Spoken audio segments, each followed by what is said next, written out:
On veut te rendre grâce, Seigneur, ce matin, de nous inviter dans ta présence,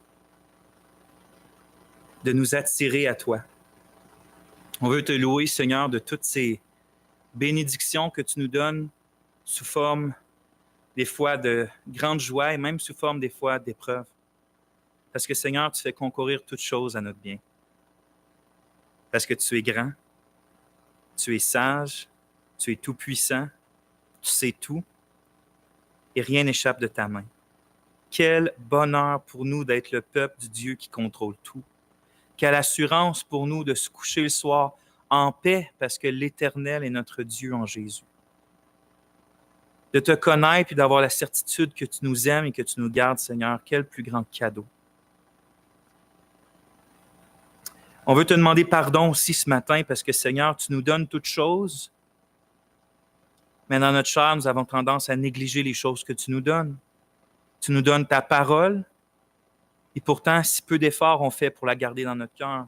Tu nous donnes la prière et combien, Seigneur, nous la négligeons. Tu nous donnes les moyens de communier avec toi, d'être en extase devant toi, d'apprendre à te connaître, d'être affermi par toi.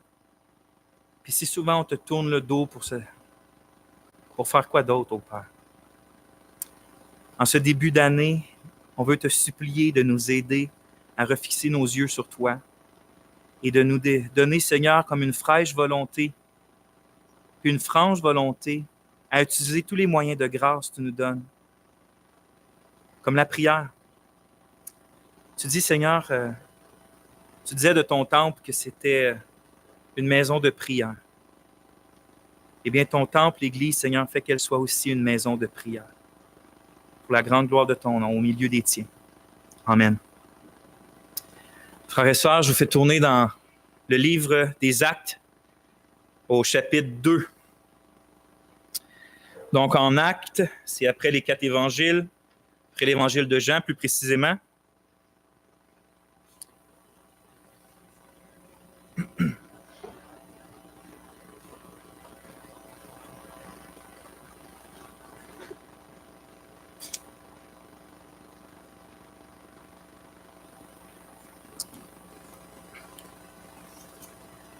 Donc, on se trouve en Actes, chapitre 2.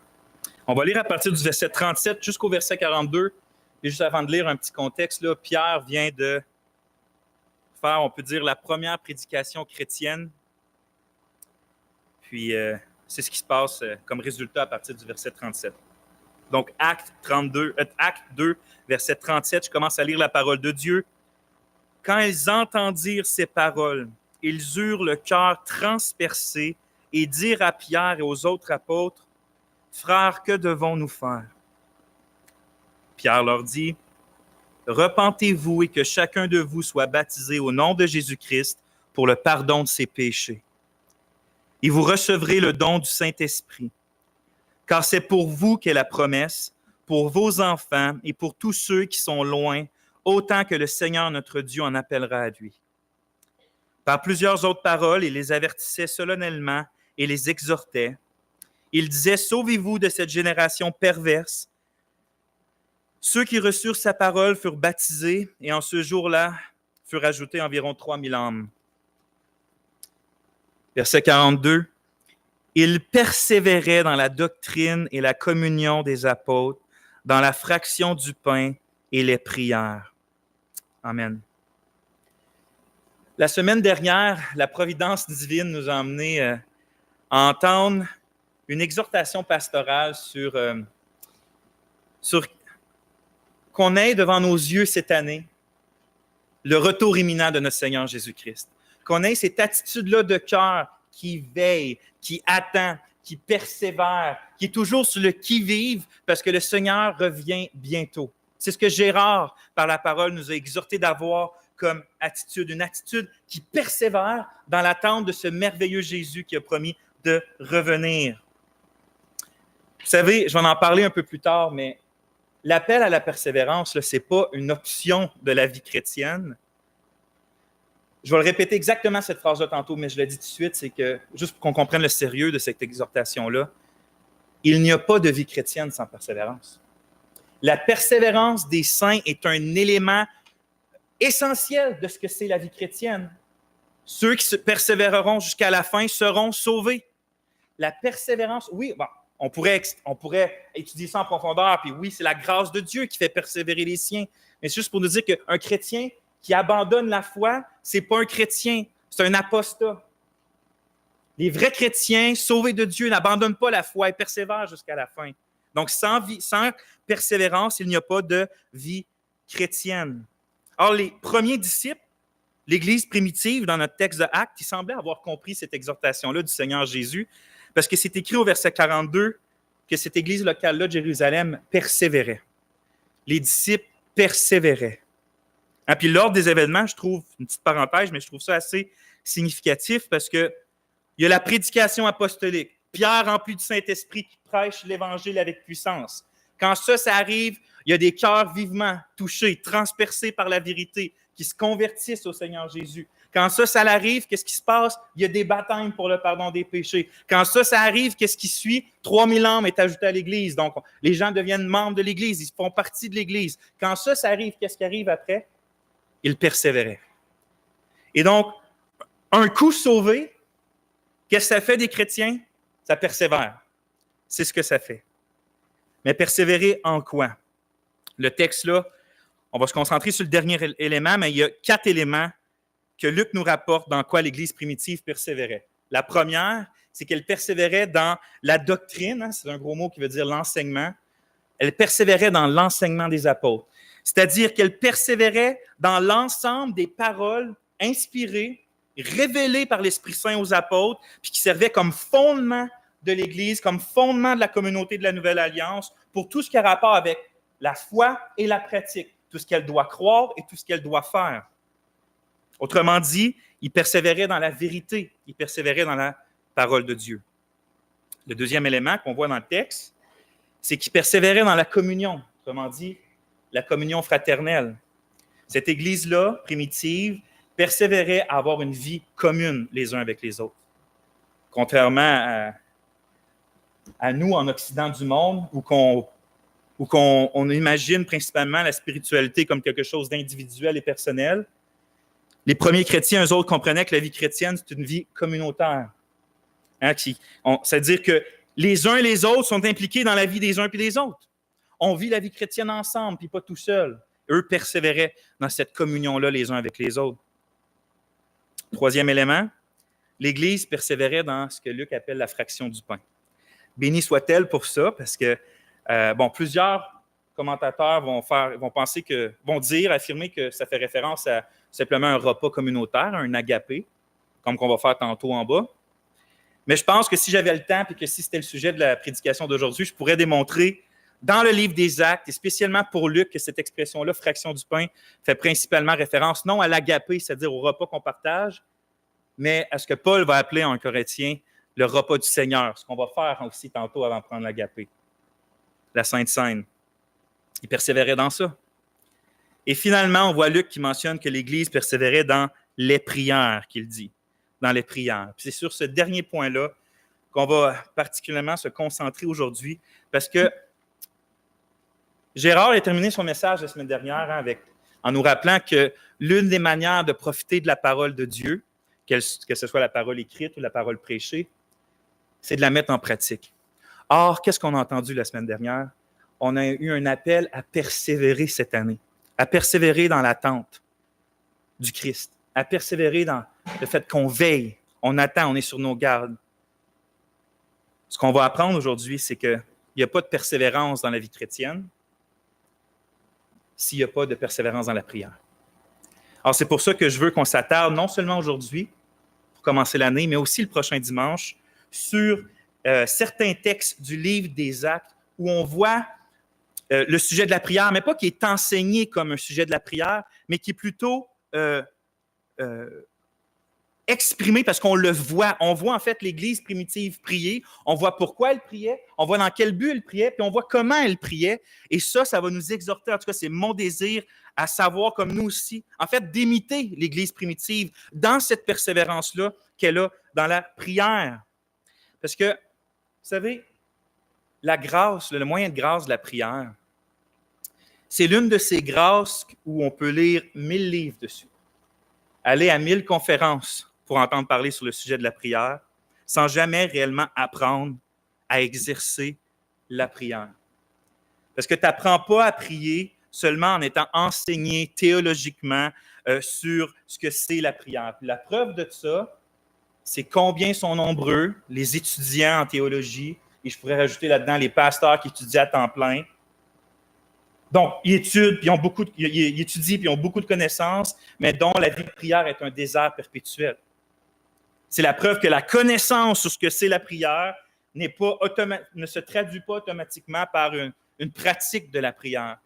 Savourer la prière, vivre dans la prière.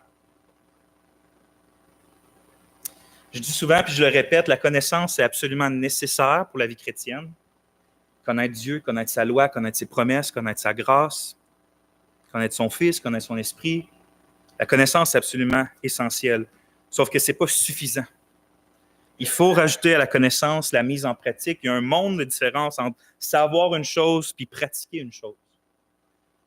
Or, selon mon expérience, qui est très courte, j'en conviens, mais je pense qu'il y a 2 manières qui nous apprennent à vraiment prier, qui nous donnent le goût de prier, qui nous motivent à prier, qui nous apprend à prier. Puis la première, je vous le dis, c'est un grand secret, je vous apprends là, gardez ça pour vous autres, c'est de prier. La première chose pour apprendre à prier, c'est de prier. C'est comme un enfant qui apprend à marcher ou qui apprend à parler. On ne comprend pas trop grand-chose au début quand il parle, puis il tombe une couple de fois ses fesses quand il marche.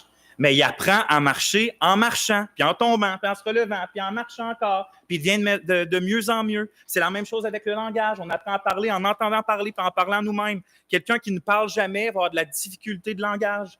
Quelqu'un qui ne marche jamais aussi va avoir de la difficulté à marcher. Donc, c'est la première chose pour prier. Tu ne prieras pas tant que tu ne pries pas. Puis tu n'apprendras pas à prier tant que tu ne continues pas à prier. Donc, c'est la première chose, mais aussi l'un des autres moyens pour nous, autant nous donner le goût de prier que de nous motiver à prier puis de nous apprendre à prier, c'est d'entendre et de voir d'autres gens prier.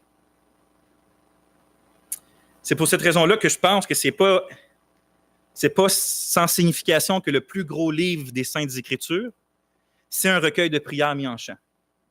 Le plus gros livre des Saintes Écritures, c'est des prières.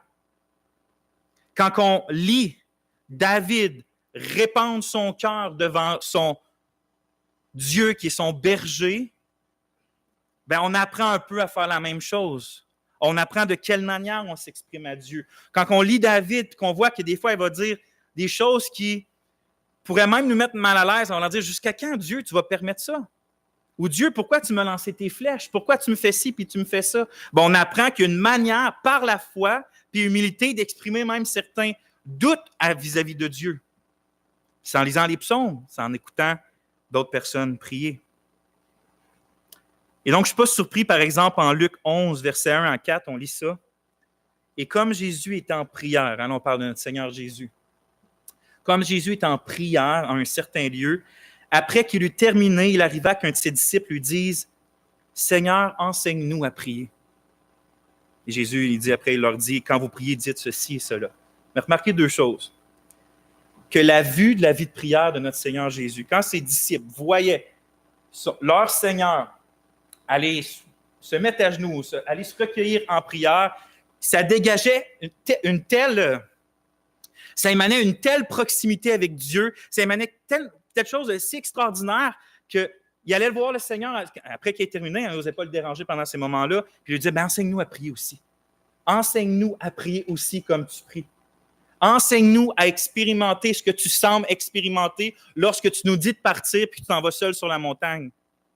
C'est bizarre, on ne voit jamais les disciples demander autre chose, comme enseigne-nous à... Oui, on a reçu le pouvoir de chasser les démons puis de faire des choses comme ça, mais on ne les voit jamais demander au Seigneur de leur apprendre ces choses-là. Sauf que lorsqu'ils voyaient Christ prier, il dit « Apprends-nous à prier comme toi ». La deuxième chose, c'est qu'en réponse à leurs questions, Jésus, notre Seigneur, il n'entre pas dans une grande discussion théologique sur la compatibilité entre la souveraineté de Dieu et la volonté humaine, puis comment si Dieu est vraiment souverain, puis l'homme vraiment libre, il peut prier des choses que Dieu n'a pas déterminées d'avance ou a déterminées d'avance, puis comment ça se concrétise dans Jésus ne rentre pas dans une discussion comme ça. Il leur dit, quand vous priez, dites ceci et cela. Priez concernant ceci et cela. Je ne dis pas que ce n'est pas important d'avoir des discussions théologiques sur la souveraineté de Dieu puis la prière. Mais d'apprendre à prier, c'est beaucoup plus simple, souvent. On apprend à prier donc en priant et en écoutant les autres prier. Par exemple, on peut enseigner plein de bonnes choses, puis on enseigne plein de bonnes choses à nos enfants.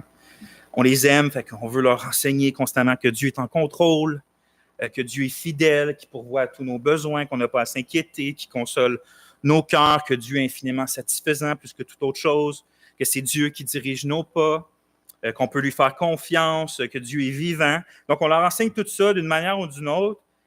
Mais à mon avis, l'une des choses qui va le plus marquer au fer rouge ces réalités-là dans le cœur de nos enfants, c'est de voir leurs parents, par exemple, avoir une vie de prière active et dépendante vis-à-vis de Dieu. Papa puis maman à genoux, c'est un enseignement théologique puissant.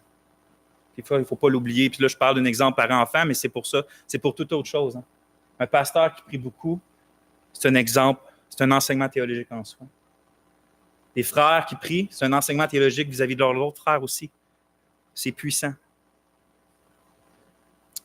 Maintenant, c'est pour ça que je veux qu'on regarde quelques passages du livre des Actes. Ce n'est pas comme à mon habitude de prendre un seul passage puis de l'exposer, mais aujourd'hui puis dimanche prochain, Dieu voulant, on va prendre 2 ou 3 passages, peut-être 4 du livre des Actes, où on voit l'Église prier, puis qu'on voit l'Église primitive persévérer, non seulement prier, mais persévérer collectivement dans la prière.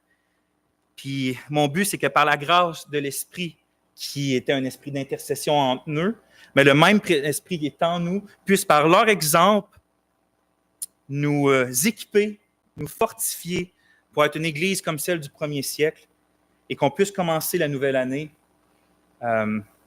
avec non seulement le désir, mais la puissance d'attendre notre précieux Jésus dans un esprit de persévérance et dans un esprit de prière. Je vais prier justement, puis on va commencer avec le premier passage.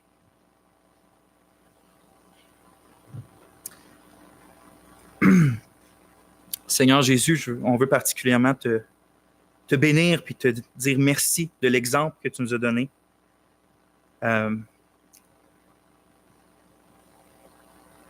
Réellement Dieu, tu étais aussi réellement homme, puis en tant qu'homme parfait, tu nous as montré à quoi ça ressemblait une vie de prière. Combien de fois tu t'es retiré pour être dans la communion de ton Père. Si toi, tu en avais besoin, combien nous, Seigneur, nous en avons besoin? Aide-nous ce matin à comprendre ta parole, mais surtout à ce qu'elle enflamme nos cœurs et nos pensées. Que ta grâce produise en nous le fruit qui te plaît, Seigneur Jésus. Amen. Donc, on va rester dans ce texte-là pour le premier point, qui est Actes 2, 42. Puis le premier point, je l'ai appelé justement une église qui persévère dans les prières. Mon titre, justement, c'est persévérer, mon titre de message, je ne l'ai pas dit, mais c'est persévérer dans les prières. Puis ça va être essentiellement le sujet du premier point. C'est ce qu'on lit, hein, verset Actes 2, 42. C'est écrit que les disciples persévéraient, hein, c'est un mot important, persévéraient dans la doctrine et la communion des apôtres, dans la fraction du pain et les prières. Donc, les disciples, l'Église persévérait dans les prières. Mais qu'est-ce que ça veut dire, ça? Qu'est-ce que ça veut dire, le mot persévérer? Le mot grec traduit par persévérer ou persévérer peut être traduit en français de différentes façons, dépendamment du contexte, mais essentiellement, le mot comporte toujours cette idée-là d'avoir quelque chose d'assidu, de continuer d'être attaché, de ne pas quitter, d'être entièrement appliqué, d'avoir un attachement constant à quelque chose ou à quelqu'un. Ce mot-là comporte cette idée-là de prendre et de ne pas lâcher. Ici, Luc, il prend la peine, hein, c'est lui qui écrit le livre des Actes, puis qui rapporte, inspiré par l'Esprit, ce qui s'est passé dans la première ère de l'Église. Puis, il prend la peine de nous mentionner que derrière tout ce qui se passe absolument incroyable dans le livre des Actes, derrière les miracles, derrière la joie, derrière les conversions, derrière tout ce qui se passe, ben on trouve des disciples qui s'acharnait constamment, qui s'appliquait assidûment, qui s'appliquait sans relâche, autrement dit, qui persévérait dans les prières. Derrière ce qui frappe à l'œil, on retrouve des disciples qui persévèrent dans les choses simples, l'enseignement des apôtres, la communion, la fraction du pain et les prières. Vous savez, je suis vraiment heureux que dans les dernières années au Québec, il semble, pas juste au Québec, mais en tout cas, on est québécois, fait qu'on va parler du Québec, mais il semble avoir on est au Québec, fait qu'on va parler du Québec, je veux dire. Il semble avoir un renouveau, une emphase qui est de plus en plus mise sur un retour aux Écritures, l'importance d'avoir une prédication biblique, de tout faire dans l'Église par rapport à seulement la parole de Dieu, l'importance d'avoir une saine doctrine historique que les chrétiens ont confessée au fil des siècles. Je suis vraiment heureux de voir ça parce que c'est vraiment important.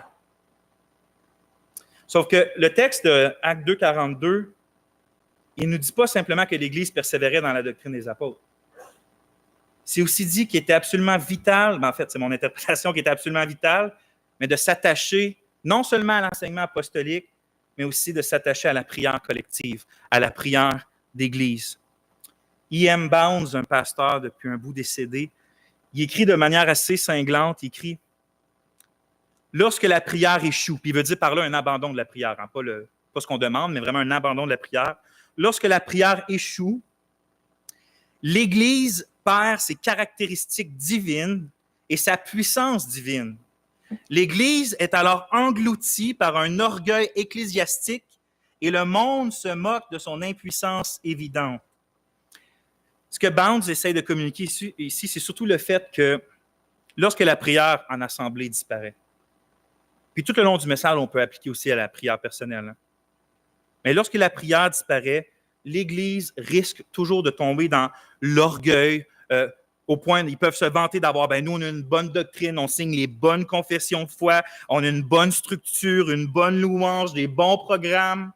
Mais en réalité, ces choses-là, s'il n'y a pas la prière, deviennent nécessairement des coquilles vides, hein, sans la réelle puissance qui vient d'en haut, qui vient de l'Esprit Saint. Sa saveur divine, dit Bounds. Pourquoi vous pensez que les chrétiens du premier siècle étaient autant assidus à prier ensemble dans la prière, à prier ensemble dans l'assemblée? Vous savez, habituellement, on n'a pas besoin de persévérance dans ce qui est facile et qui nous est naturel. Vous êtes d'accord avec moi? Habituellement, ce n'est pas là qu'on a besoin de se forcer le plus. Hein, qui d'entre nous, ce matin, a eu besoin de se discipliner à respirer? C'est venu naturellement. Votre corps, quand un corps est en santé, ça vient tout naturellement. Le péché aussi vient naturellement au pécheur. Pas besoin de se forcer pour désirer les choses mauvaises. Bien, la prière vient naturellement aussi au nouveau cœur régénéré.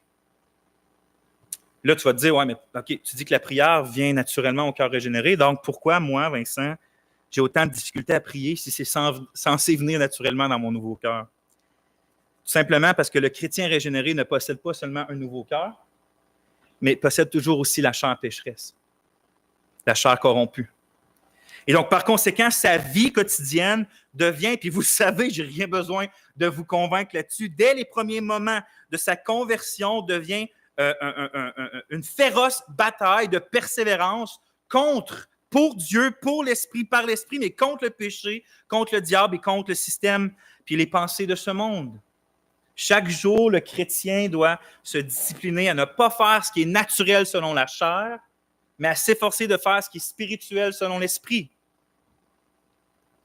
Puis si vous êtes vraiment chrétien ce matin, eh bien, vous savez exactement ce que ça veut dire d'être persévérant, d'être assidu, de continuer, d'être attaché, de ne pas quitter, d'être entièrement appliqué, d'avoir un attachement constant à quelque chose. Pourquoi vous savez ça? Parce que vous savez ce que c'est la persévérance, parce que chaque jour, vous êtes en train de persévérer, parce que chaque jour, vous êtes dans le combat, puis chaque jour, vous n'abandonnez pas par la grâce de Dieu. Vous expérimentez ce que c'est la persévérance, parce que vous expérimentez le côté difficile de la vie chrétienne. Puis oui, la vie chrétienne est difficile. C'est pour cette raison-là que une vie chrétienne, comme j'ai dit au début, ne se fait pas sans persévérance. On n'aurait pas besoin d'appel constant à la persévérance dans le Nouveau Testament s'il n'y avait pas un côté difficile. Hein? Si ce serait comme certains mouvements dits évangéliques promet qu'il semble que déjà sur Terre, on peut expérimenter toutes les promesses de la vie d'après. Hein? Aucune maladie, aucun problème financier, aucun problème de couple, aucun rien. Mais pourquoi on aurait besoin de persévérance? Jésus disait, mais celui qui persévérera jusqu'à la fin sera sauvé, Matthieu 24, 13. Puis il affirme ça dans un contexte des temps difficiles. Maintenant, il ne faut pas oublier ce que le Seigneur dit aussi ailleurs, c'est qu'il n'y a pas de persévérance dans la vie chrétienne sans persévérance dans la prière. Il dit, Luc, en 21, verset 34, « Et prenez garde à vous-même, de peur que vos cœurs ne soient appesantis par la gourmandise, l'ivrognerie et par les soucis de la vie. » Hein? C'est spécial. Moi, j'ai toujours trouvé ça spécial qui compare l'anxiété comme incontrôlée, hein, les soucis de la vie avec l'ivrognerie. Et que ce jour-là ne tombe pas sur vous à l'improviste. Veillez donc, priant en tout temps, afin que vous ayez la force d'échapper à tout ce qui doit arriver et de vous tenir debout devant le Fils de l'homme. C'est quoi la solution à la gourmandise dans le passage? C'est quoi la solution à l'ivrognerie dans le passage? C'est quoi la solution à l'anxiété dans le passage? Veillez donc, priant en tout temps. La persévérance chrétienne n'arrive pas par la poste. On ne la trouve pas quand on regarde un film ou quand on se promène sur les réseaux sociaux. Ce n'est pas là qu'on trouve la persévérance chrétienne. La persévérance chrétienne, c'est une grâce que Dieu accorde lorsqu'il incline le cœur de ses enfants à utiliser les moyens que lui donne pour s'approcher de lui, dont la prière. Donc, la persévérance chrétienne, c'est une grâce que Dieu donne, que Dieu accorde lorsque lui-même incline nos cœurs à utiliser les moyens de grâce qu'il nous donne, dont la prière. Mais là, on va être sincères les uns avec les autres ce matin, puis je vais être le premier. J'imagine que je ne suis pas seul à trouver que la persévérance dans la prière, c'est difficile. Hein? D'avoir une... Oui, c'est bien. Capable d'avoir des bons temps de prière pendant tant de temps, après ça, un gros trou. Tu sais, je veux dire, c'est l'idée de prier en tout temps, l'idée d'avoir une constance, une persévérance qui est particulièrement difficile. Mais je veux qu'on soit clair et transparent là-dessus parce que je pense que l'une des tentations à laquelle on est confronté chaque fois qu'un prédicateur ou même la Bible va toucher un sujet sur lequel on a de la difficulté dans notre vie chrétienne, ben, la tentation, c'est de laisser la culpabilité boucher nos oreilles au lieu de laisser la grâce nous transformer. Ce que je veux dire, c'est que, mettons aujourd'hui puis la semaine prochaine, je ne vous parle pas de prière dans le but d'augmenter le poids de votre culpabilité devant Dieu. Au point que plus personne ne va être capable de sortir par la porte tantôt parce que notre fardeau va être tellement gros sur notre dos qu'on va tous rester ici à pleurer sur la culpabilité qu'il nous accorde. C'est pas en tout ça. Mon but, c'est ni le but de l'Évangile puis de la Bible. C'est souvent, par exemple, on va accuser le prédicateur d'être dur puis sans grâce dans ses propos, puis malheureusement, c'est vrai. Sauf aussi, vos pasteurs ne font jamais ça. Ça, je parle des autres pasteurs, des autres églises qui sont durs avec leurs membres. Mais ici, vous êtes bénis, vous avez des pasteurs qui vous parlent toujours doucement et qui ne se trompent jamais. Mais sans blague, ça arrive que souvent, on va trouver des prédicateurs durs et difficiles, puis ça arrive. Mais je pense que aussi souvent, le problème n'est pas tant dans les prédicateurs que que nous, les auditeurs. Qu'est-ce que je veux dire par là? C'est que l'un des problèmes qu'on a qui nous empêche et de lire la Bible comme on le doit, puis et d'écouter des prédications comme il se doit, c'est que justement, on n'est pas bon pour régler notre propre culpabilité à la croix constamment. Ça fait en sorte qu'on est toujours comme au vif des sujets desquels on se sent coupable, puis aussitôt que ce sujet-là est adressé, on va plus réagir par la chair en se sauvant de notre sentiment de culpabilité. Fait qu'on ne voudra rien entendre. On va dire, t'as parlé durement, t'as fait ci, puis t'as fait ça, puis je voulais pas... Au lieu de... Si on apprendrait à régler à vivre l'Évangile chaque jour, puis chaque matin on se lève, puis qu'on sait que c'est pas par nos propres forces, puis on sait que nos péchés sont couverts par le sang de Jésus, puis qu'on se confie à lui de nouveau, puis qu'on vit, puis qu'on se lève dans la grâce, mais quand on entendrait des sujets dans lesquels on a à s'améliorer vraiment ou à se repentir, on les entendrait dans la grâce. On ferait « Ah oui, c'est vrai, Seigneur, tu veux transformer ça en moi, puis je veux le faire, puis pardonne-moi, puis fais-moi avancer. » Mais souvent, quand notre culpabilité est à vif parce qu'on ne la règle pas à l'Évangile, on ne veut rien entendre parce que ça fait mal, la culpabilité. Ce n'est pas le fun de vivre dans ça. C'est pour ça que le Seigneur est venu nous en libérer. Mais ça, ce sentiment-là, on doit constamment le régler à la croix par la confession, la repentance, puis la foi. Et donc, parce que je veux, en ce début-là d'année, qu'on soit attentif aux 2 prédications sur la prière, je veux nous rappeler 2 vérités évangéliques cruciales. 2 vérités évangéliques cruciales. Premièrement, Romains 8:1. Il n'y a maintenant plus aucune condamnation pour ceux qui sont dans le Christ Jésus. Je vais répéter, hein? Il n'y a maintenant plus aucune condamnation pour ceux qui sont dans le Christ Jésus. Est-ce que vous avez bien compris ce que j'ai lu? Christ a été fait, ton sauveur a été fait malédiction à ta place. Christ a été fait péché à ta place. Il est mort à ta place sous la colère de Dieu pour que toi, tu puisses être pardonné, que tu puisses être régénéré, justifié, adopté, lavé, guéri, puis gardé en Jésus-Christ. Dieu n'a donc aucune raison. Toi, tu n'as aucune raison, mon frère, ma sœur, d'être de nouveau accablé dans ta vie chrétienne ou motivé par la culpabilité. Ta vie de prière, qu'elle soit présente, gloire à Dieu, ou qu'elle soit absente, ne te fait ni gagner, ni perdre le paradis. Tu comprends? Qu'elle soit présente, ta vie de prière, elle ne t'ouvre pas les portes du ciel. Qu'elle soit absente, ta vie de prière en ce moment, elle ne te fait pas perdre le paradis. Parce que c'est Christ qui est ta justice. C'est Christ qui est ta vie. C'est Christ qui est ton espérance, puis c'est Christ qui est ton assurance. C'est lui qui t'ouvre les portes du paradis, que tu sois dans ton meilleur bout de vie ou dans ton pire bout de vie.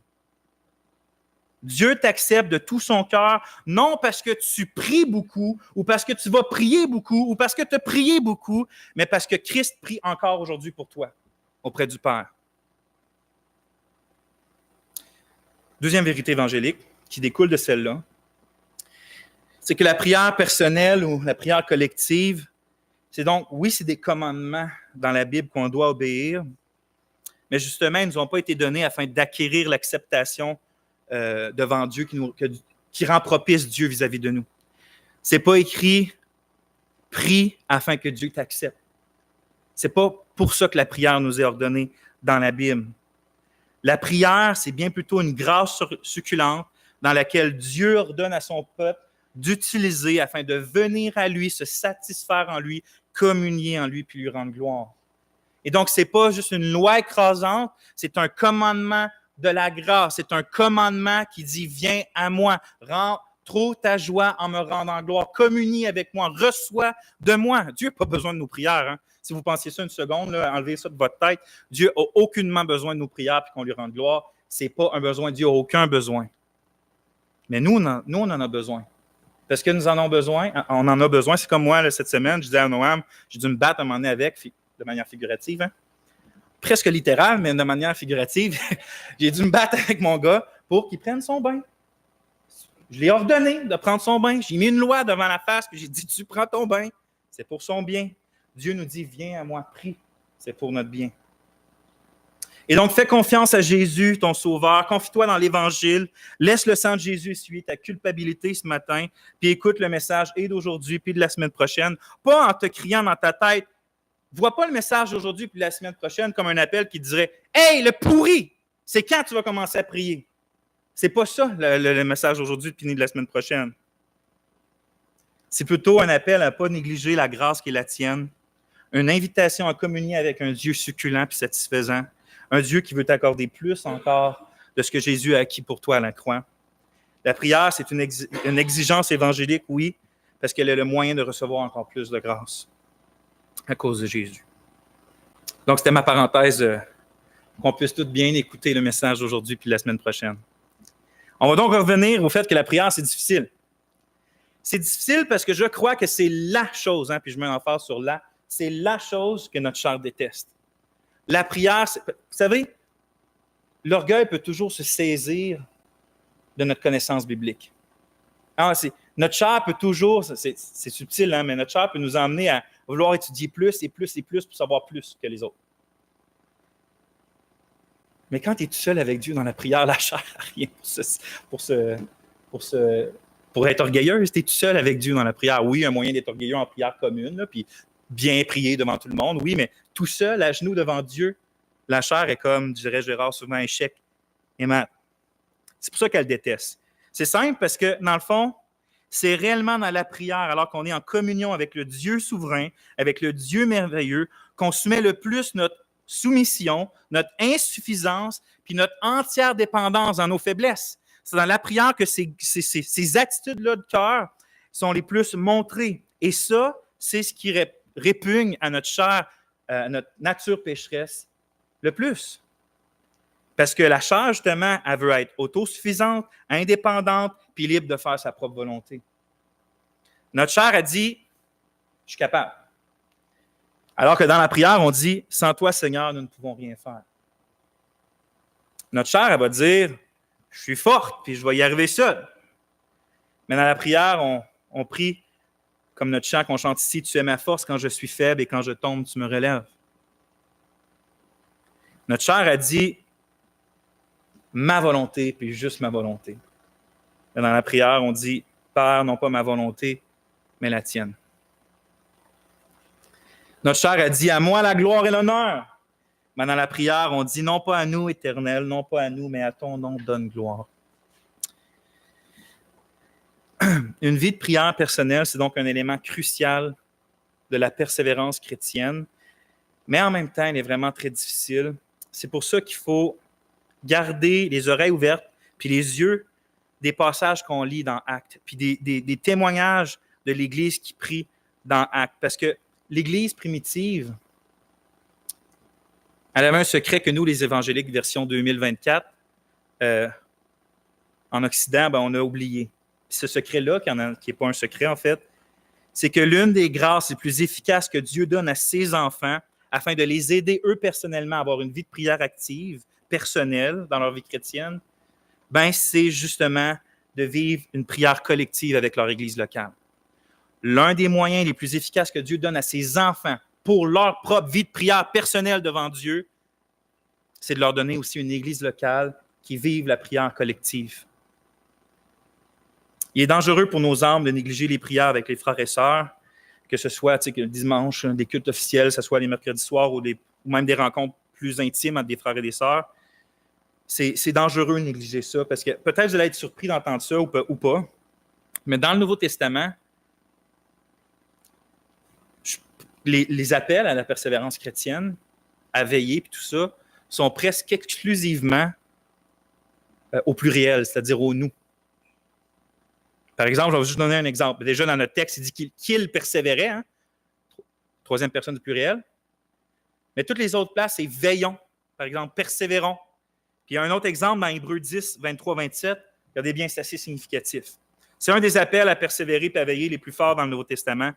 Retenons, vous voyez le temps de verbe, retenons la confession de notre espérance sans chanceler. Car celui qui a promis est fidèle. Et veillons les uns sur les autres pour nous stimuler à l'amour et aux bonnes œuvres, n'abandonnant pas le rassemblement de nous-mêmes comme certains ont l'habitude de faire, mais nous exhortant l'un l'autre, et cela d'autant plus que vous voyez le jour approcher. La persévérance, ça se passe comment? En Église, ensemble, mon frère. L'Église est appelée à se réunir pour persévérer ensemble dans les prières. Puis quelle grâce, en vérité, c'est, frères et sœurs, de pouvoir élever la voix d'un seul cœur à l'unisson devant la face de Dieu, puis le faire régulièrement. Combien de fois, moi, personnellement, j'ai été réconforté par les prières que l'Esprit inspirait à mes frères, à mes sœurs. Combien de fois j'ai été fortifié dans ma foi. Combien de fois j'ai eu mon propre désir de prière à être rallumé par les prières que mes frères faisaient devant la face de Dieu dans l'Église. Si vous avez de la difficulté à prier, j'ai un point d'interrogation. Si vous avez de la difficulté à prier, venez prier avec l'Église réunie. Tu sais, des fois, nous, là, on a tellement une mentalité, je cherche un mot, mais en tout cas, corrompue ou qui ne pense pas les bonnes affaires. On est comme, j'ai de la misère à prier tout seul, puis je me sens coupable, fait que je me sens mal de prier avec l'Église, je prie déjà pas tout seul. Tu sais où tu vois ça? Dans les Écritures, cette mentalité-là. Si tu as de la misère à prier tout seul, c'est surtout le moment de venir prier avec l'Église. De prier ensemble, de s'aider les uns les autres. Nous autres, on n'est pas là quand vous arrivez, là, je ne sais pas, moi, quelqu'un prie, puis là, on est comme, lui, il ne devrait pas prier, là, je suis sûr qu'il n'a pas prié de la semaine chez eux. C'est-à-dire, si vous êtes un jour dans une église vraiment même, fuyez en courant, ça n'a pas de bon sens.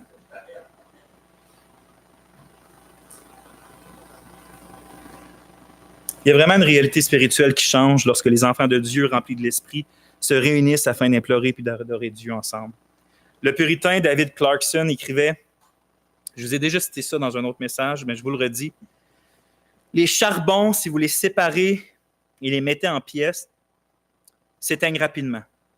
Mais s'ils sont maintenus ensemble, ils servent à maintenir la chaleur les uns des autres. À un feu, on peut parler avec des bûches ou des charbons. Quand c'est ensemble, ça brûle beaucoup longtemps. Quand tu veux éteindre un feu, qu'est-ce que tu fais? Tu élargis. Tu peux mettre soit de l'eau dessus ou tu élargis les éléments, sépares les éléments chauffants, puis ils vont s'éteindre plus rapidement.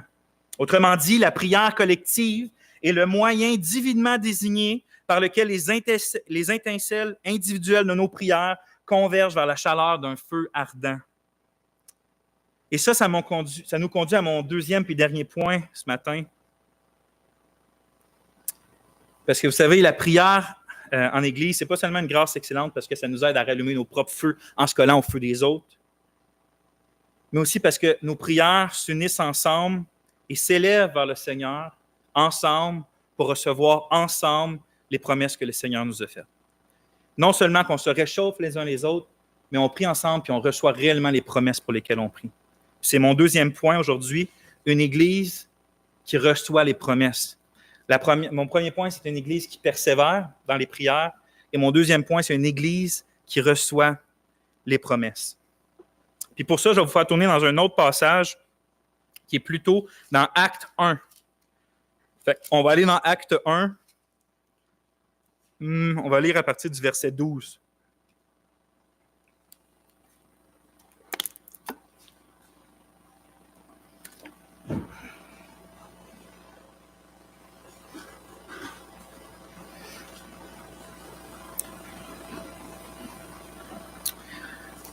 Versets 12 à 14. Je commence à lire. Donc, on est avant la Pentecôte. Hein? Alors, ils retournèrent à Jérusalem, du mont appelé Mont des Oliviers, qui est près de Jérusalem, le chemin d'un sabbat. Quand ils furent entrés dans la ville, ils montèrent dans la chambre haute où demeuraient Pierre, Jean, Jacques et André, Philippe et Thomas, Barthélemy et Matthieu, Jacques, fils d'Alphée, et Simon Zélote, ainsi que Jude, frère de Jacques. Tous ceux-ci persévéraient d'un commun accord dans la prière avec quelques femmes et Marie, la mère de Jésus, et avec ses frères. Il est intéressant dans ce passage-là de marquer que même avant la Pentecôte, les apôtres, puis avec les femmes qui étaient avec eux, persévéraient, c'est le même mot grec que dans Acte 2, 42, persévéraient d'un commun accord dans les prières. Mais ça, on en a parlé en masse de la persévérance jusqu'ici depuis tantôt, pas en masse dans le sens qu'il reste plein de belles choses à dire dessus, de choses importantes, mais on va passer à une autre chose que je veux faire sortir de ce passage-là, puis c'est la raison pour laquelle ils persévéraient dans la prière dans ce passage-là spécifique. Puis, où que je la trouve, cette raison-là, c'est qu'au verset 12, il est écrit « Alors », ce qui lie le paragraphe 12 à 14 au paragraphe d'avant, à ce qui vient juste d'être écrit. Puis qu'est-ce qu'on lit dans le passage précédent? Bien, c'est le dernier discours de notre Seigneur Jésus qui est ressuscité puis qui donne à ses disciples juste avant d'être élevé dans les cieux à la droite du Père. Et donc, on va lire les versets 4 et 5. En fait, c'est le dernier discours, puis Jésus leur dit quelque chose. Regardez bien les versets 4 et 5. Alors qu'il se trouvait avec eux, il leur commanda de ne pas s'éloigner de Jérusalem, puis écoutez bien, mais d'attendre la promesse du Père. Promesse, dit-il, que vous avez entendue de moi, car Jean a baptisé d'eau, mais vous serez baptisés de l'Esprit Saint dans peu de jours. Et je pense qu'il est clair dans ce passage-là que ce qui motivait les disciples après de retourner dans la chambre haute et de persévérer d'un commun accord dans la prière, c'est qu'ils attendaient la promesse de l'Esprit Saint et que je pense qu'on peut déduire que c'est exactement ce qu'ils demandaient dans leur prière persévérante. C'est exactement ce qu'ils ont reçu, en fait, après. Le Seigneur leur promet, eux, ils persévèrent dans la prière, et pas longtemps après, ils reçoivent selon la promesse du Seigneur. C'est pour ça que j'ai appelé mon deuxième point, une Église qui reçoit les promesses. Mais là, c'est sûr que l'Esprit, ici, cette promesse-là est déjà accomplie. L'Esprit a déjà été envoyé. Le but de mon point, c'est pas de dire continuons à prier cette promesse-là. Elle est accomplie, cette promesse-là. Mais ce que je veux faire ressortir, c'est surtout le principe selon lequel le peuple de Dieu s'assemble dans la prière afin de réclamer les promesses que leur Dieu fidèle et puissant leur a fait. le peuple de Dieu s'assemble à persévérer dans la prière afin de recevoir les promesses que le Dieu fidèle et puissant leur a fait. Et c'est ce qu'on est appelé à faire chaque fois qu'on s'assemble, frères et sœurs. Vous savez, c'est ce qui devrait être le sujet en fait principal de nos prières et de nos supplications. Tu sais, quand on prie, ça devrait être une forme ou une autre de Dieu. Tu nous as promis telle et telle chose, puis nous, on attend donc telle et telle chose de ta part. Lisez les psaumes, lisez même les prières des prophètes de l'Ancien Testament, lisez le psaume 119, et combien de fois ce refrain-là revient dans une prière qui est selon ta parole, selon ce que tu as dit, selon ta promesse. L'exemple biblique de la prière, c'est de prier selon la promesse de Dieu. C'est pour ça que plusieurs ont déjà dit que c'est quoi, dans le fond, la prière? C'est de retourner à Dieu ses promesses. Par sa parole, Dieu nous donne ses promesses. Par la prière, on lui renvoie ses promesses. Puis je suis d'accord avec ça parce que Dieu ne nous a pas laissés, frères et sœurs, sans connaître sa volonté. Il ne nous a pas laissés sans qu'on connaisse ses promesses ou ses œuvres. Il ne nous a pas laissés sans savoir quoi puis pourquoi prier. Je crois que si souvent nos prières et nos supplications sont faibles puis ont de la misère à persévérer, justement parce qu'on ne les appuie pas sur les promesses certaines et révélées de Dieu. Et je dis bien révélées, et pas des soi-disant promesses de soi-disant prophètes. Je parle des promesses qui sont sûres et véritables parce qu'elles sont inscrites dans la parole révélée de Dieu, dans la Bible. E.M. Bounds écrivait encore: la leçon la plus importante que nous pouvons apprendre est comment prier.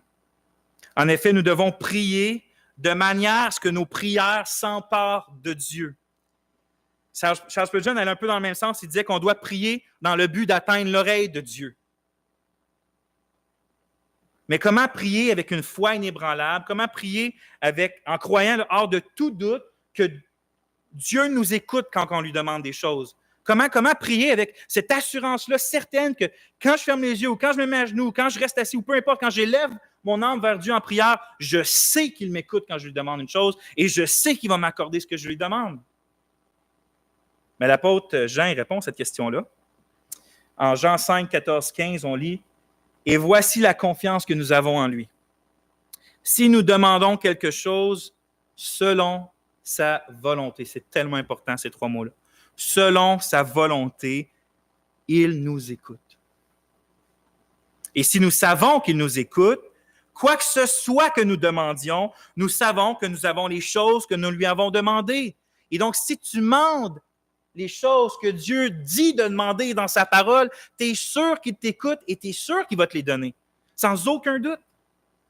Mais si tu demandes des choses qui ne sont pas révélées dans sa parole, si tu demandes la prochaine Lamborghini, je ne sais même pas s'ils font encore ça, des Lamborghini, mais on va dire le prochain nouveau char électrique, tu n'as aucune assurance de réclamer ça de Dieu. Voyez-vous, Dieu aime donner, Dieu aime bénir, il prend plaisir à faire du bien à ceux qui se confient en lui. Hébreu nous dit qu'il est le rémunérateur de ceux qui le cherchent, mais Dieu est souverain. Dieu est bon, Dieu est sage, et donc, il va donner seulement selon son plan, selon sa sagesse et selon sa bonté. Même qu'on voit dans la Bible que Dieu, des fois, il donne ce qui n'est pas selon sa volonté, mais c'est un jugement. Des fois, Dieu accorde ce que le monde, les gens, ce que son peuple veut lui demander par la chair, mais c'est un jugement. Parce qu'il est en colère que son peuple lui demande ces choses-là, qui sont charnelles. Mais parce que Dieu veut votre bien ultime et parce que Dieu vous aime, il vous a gracieusement donné d'innombrables promesses pour que vous sachiez quoi demander, puis qu'en sachant de quoi demander, vous ayez l'assurance que Dieu vous écoute et qu'en ayant l'assurance que Dieu vous écoute, vous n'avez aucun doute qu'il va vous donner ce que vous lui demandez. C'est cette assurance-là que l'apôtre Jean mentionne dans son épître. Frères et sœurs, nous sommes réellement, puis sans aucun doute, le peuple le plus béni de toute la terre. Je le dis souvent, puis je ne me lancerai jamais. C'est ce que la Bible affirme aussi. Puis l'une de ces raisons-là, c'est parce que nous avons le plus précieux des trésors, qui est le trésor, qui est un coffre rempli des promesses divines, dans lequel on peut aller piger et trouver des promesses qui sont liées à toutes nos situations, puis qu'on peut trouver des promesses qu'on a la certitude que lorsqu'on le demande, nous les recevons. Il ne faut pas écouter là, les charlatans sur Internet puis sur les réseaux sociaux qui vont vous promettre d'autres sortes de promesses de Dieu qui ne se trouvent pas dans la Bible. Vous n'avez pas besoin d'écouter ces charlatans-là. Vous possédez déjà la Bible et donc vous possédez vous-même le coffre des promesses de Dieu qui sont pour vous et pour toutes vos situations. Vous n'avez pas besoin d'écouter toutes sortes d'autres choses. Parce qu'on n'a rien besoin de plus que les promesses certaines d'un Dieu qui ne peut mentir. William Gurnall, un autre puritain, disait qu'un homme peut aussi bien vivre sans air que la foi et l'espérance peuvent vivre sans promesse et sans prendre fréquemment un rafraîchissement de cette promesse. Ces promesses-là, nous les avons, nous les possédons, même elles sont les nôtres en Jésus. C'est pourquoi on vient les réclamer ensemble en son nom, chaque dimanche matin, chaque mercredi soir, chaque rencontre de prière, chaque fois où que 2, 3 sont assemblés en son nom. Nous venons réclamer les promesses qui sont en Jésus. Tu vois, quand tu pries, là, c'est pas pour demander des si ou pour prier des peut-être. Quand on prie, c'est pour recevoir ce que Dieu a promis. Prier, c'est d'aller chercher, par exemple, l'assurance du pardon. C'est d'aller chercher la force, la joie, la sainteté. C'est d'aller chercher l'onction de l'Esprit, les consolations, les persévérances, l'amour. C'est d'aller chercher la conversion des nations, parce qu'elle est promise, la conversion des nations. C'est pas promis dans la Bible que Dieu va sauver tous ceux pour qui ils ont pris, mais c'est promis dans la Bible que l'Évangile va se rendre dans toutes les nations, puis que le peuple de la Nouvelle Alliance va être un peuple formé de toute tribu, de toute langue. Donc, nous savons, par exemple, si on fait des efforts missionnaires, puis qu'il y a une terre non atteinte, une nation non atteinte, nous savons que si nous prions avec persévérance pour cette nation, il va, à un moment donné, par la puissance et la grâce de Dieu, avoir des convertis. Nous prions selon les promesses. Peut-être que le problème, dans le fond, c'est qu'on a juste oublié qu'on est les héritiers de toutes les promesses de Dieu. 2 Corinthiens 1,20, on lit « En effet, pour toutes les promesses de Dieu, en lui, c'est-à-dire en Jésus, nous en Jésus, est le oui et le en... » Attends, je recommence. « En effet, toutes les promesses de Dieu en lui est le oui et en lui l'amen à la gloire de Dieu pour nous. » Et donc, toutes les promesses de Dieu sont en Christ et acquis puis accomplis par lui. Et puisque nous, par la foi, nous sommes unis en Christ, nous sommes aussi héritiers de ces promesses-là qui étaient faites en Christ. Certes, on n'hérite pas ces promesses-là à cause de ce que nous sommes ou à cause de ce qu'on fait, mais on hérite ces promesses-là en dépit de ce que nous sommes et en dépit de ce qu'on fait. On les hérite à cause qu'on a la foi en Jésus.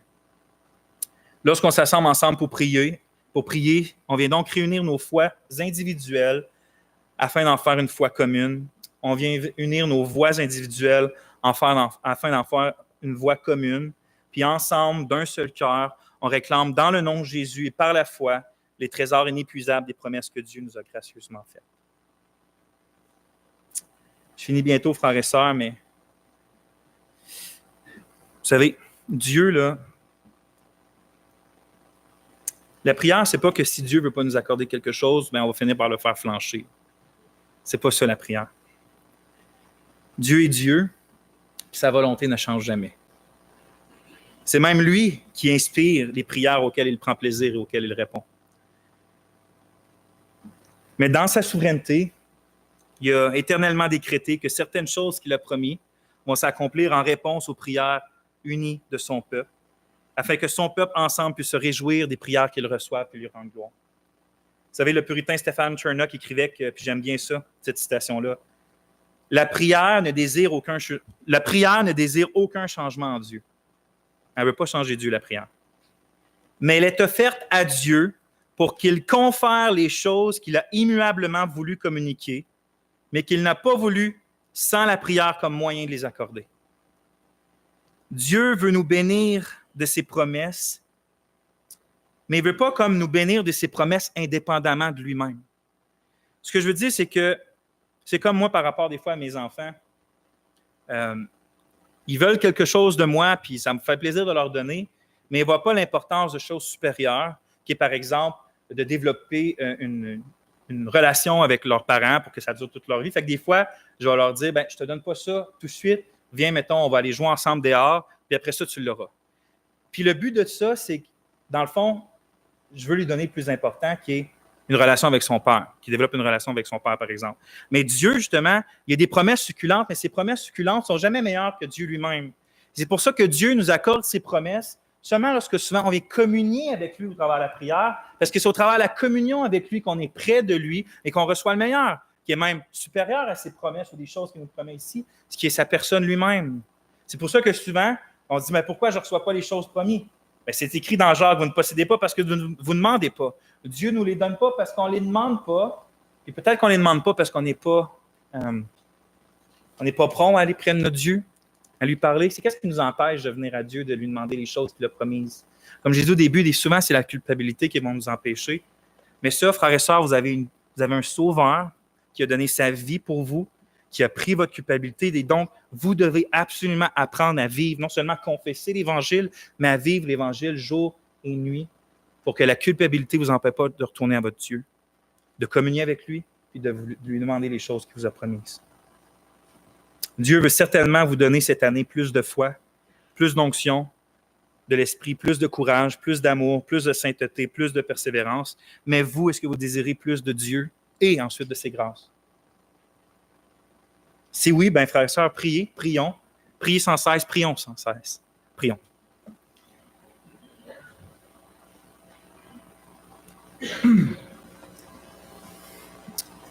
Père éternel, merci d'avoir inspiré l'écriture du livre des Actes, par lequel on peut voir l'exemple de comment tu as conduit ton peuple à persévérer dans ces premières années suite au retour de ton Fils auprès de ta droite. Que tu nous donnes aujourd'hui, Seigneur, et cette année, une onction de cet esprit de supplication. Remplis-nous, Père. Remplis-nous pour qu'on soit des gens prompts à venir à toi, à te prier, comme tu dis, en tout temps, en toute occasion, à faire monter vers toi des louanges, des actions de grâce, mais aussi toutes sortes de prières et de demandes. Apprends-nous, Seigneur, à être des gens qui cherchent, qui trouvent, puis qui mémorisent tes promesses, qu'on puisse les invoquer devant ta face, puis te les demander selon ta grâce en tout temps. Bénis cette Église, donne-lui du zèle en tout temps. À toi la gloire, Père. Amen.